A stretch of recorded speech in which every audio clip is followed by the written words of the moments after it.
Okay, तो इस video में हम जानेंगे कि हमारे जो शोल्डर में पेन होता है उसके लिए हम क्या क्या अभ्यास कर सकते हैं ताकि हमारे कंधों के दर्द में आराम मिल सके। तो चलिए, मेरे पास यहाँ पर ये बैंड है। हमें क्या करना है, दोनों हाथ, ये इस बैंड को पीछे लेकर जाना है। अब अगर मैं पीछे मुड़ के आपको दिखाऊं क्या करना है, इस तरीके से एक हाथ से ऊपर खींचना है, full stretch, and then down, up down, up down.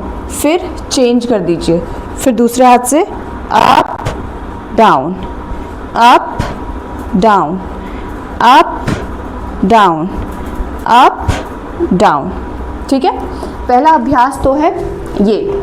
और इसके बाद इसके बाद दूसरा अभ्यास क्या करना है, दोनों इस तरीके से आपको, जो भी आपके पास है, दुपट्टा हो, चाहे आपके पास कोई बेल्ट है तो वो भी आप यूज़ कर सकते हैं। सांस भरते हुए दोनों हाथों को पीछे लेकर जाना है और सांस छोड़ते हुए आगे, इस तरीके से सांस भरते हुए पीछे और सांस छोड़ते हुए आगे। 20-20 के रेपिटेशन आपको इसके करने हैं। ठीक है, इसके बाद जो अगला अभ्यास है वो है, दोनों हाथों को ऊपर लेकर जाएंगे सांस भरते हुए, सांस छोड़ते हुए राइट हैंड से लेफ़्ट एल्बो को पकड़ लें और लेफ़्ट हैंड से राइट एल्बो को पकड़ लें। अब आपको क्या करना है, सांस भरते हुए अपने दोनों कंधों को पीछे लेकर जाना है और यहाँ पे होल्ड करना है, बहुत आराम मिलेगा आपको। फिर धीरे से वापस सामान्य स्थिति में 20 से 30 सेकेंड होल्ड करना है। 3 बार इसको करना है। सांस भरते हुए फिर से पीछे जाएंगे, 20 से 30 सेकेंड होल्ड कीजिए और श्वास भरते हुए वापस। अगले अभ्यास की अगर हम बात करें तो हमें क्या करना है, दोनों हाथों को फिर से सांस भरते हुए ऊपर, सांस छोड़ते हुए राइट हैंड को नीचे, ये मेरा राइट हैंड है जिसमें कलावा बंधा हुआ है, ये राइट है, ये आपको लेफ्ट दिख रहा होगा। राइट हैंड को नीचे लेकर जाएं, हाथ खुला रखेंगे। अब लेफ्ट हैंड से अपनी राइट एल्बो को पकड़ते हुए अपने लेफ्ट साइड ही खींचने की कोशिश करें, धीरे धीरे से होल्ड कीजिए यहाँ पे। और सेम प्रैक्टिस हमें दूसरे साइड से, दूसरे हाथ से भी करेंगे।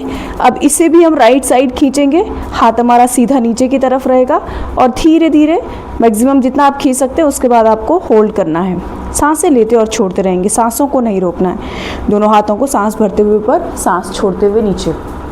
इस अभ्यास को भी आप 3 बार करें और 10-10 सेकेंड के लिए आप इसे होल्ड करें।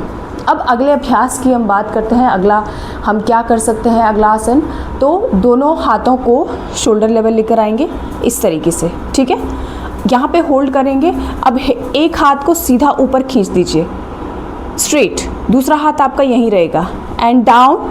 फिर इस हाथ को ऊपर लेकर जाइए कान के सीध में, एल्बो स्ट्रेट, होल्ड कीजिए एंड देन चेंज। ये आपको करते रहना है कम से कम 10 से 20 बार इस तरीके से। ये लेवल आपको मेंटेन रखना है, यहाँ पे शोल्डर लेवल आपको मेंटेन रखना है। फिर से स्ट्रेट खींचेंगे एंड ये कंटिन्यू, इस तरीके से आप इस अभ्यास को करते रहेंगे।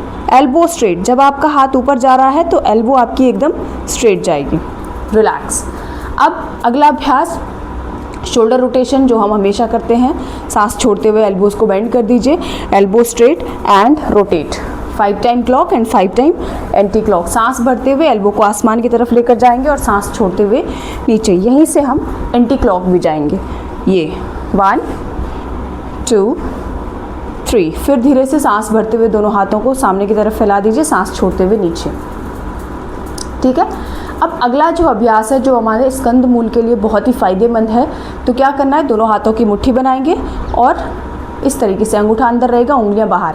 हाथों को शरीर से थोड़ा दूर रखना है। अब इसमें जनरली हम ब्रीदिंग को होल्ड करके करते हैं, लेकिन आप नॉर्मली भी इसको सामान्य तरीके से भी कर सकते हैं। आप ब्रीदिंग कंटिन्यू करते रहें और अपने शोल्डर को अप एंड डाउन, ये एल्बो आपकी स्ट्रेट रहेगी, इस तरीके से आपको अप एंड डाउन अपने शोल्डर को, एंड रिलैक्स। इसको आपको 3 बार करना है और कम से कम अप एंड डाउन कितनी बार करें, एक बारी में 30 बार आप इसको अप एंड डाउन करें। तो ये थे हमारे कुछ अभ्यास जो हमारे कंधों के लिए बहुत ही फ़ायदेमंद होता है। अगर हमारे कंधे फ्रोज़न शोल्डर होता है, जिनके कंधों में स्टिफनेस आ जाती है या फिर कंधा किसी का उठ नहीं पाता है, तो उनके लिए ये अभ्यास बहुत अच्छे हैं। और जितने भी लोगों को कंधों में पेन रहता है, दर्द रहता है, उनके लिए भी ये अभ्यास बहुत अच्छा है। नियमित रूप से इस अभ्यास को आप करेंगे तभी आप इसका फ़ायदा महसूस कर पाएंगे। और अगर आप ऐसी ही और वीडियोज़ देखना चाहते हैं या आप ऐसी ही और वीडियोज़ मेरे चैनल पर चाहते हैं तो प्लीज़ आप चैनल को सब्सक्राइब कर दें, बेल आइकन का बटन दबा दें ताकि आपको न्यू वीडियो के नोटिफिकेशन मिलते रहें। धन्यवाद, थैंक यू।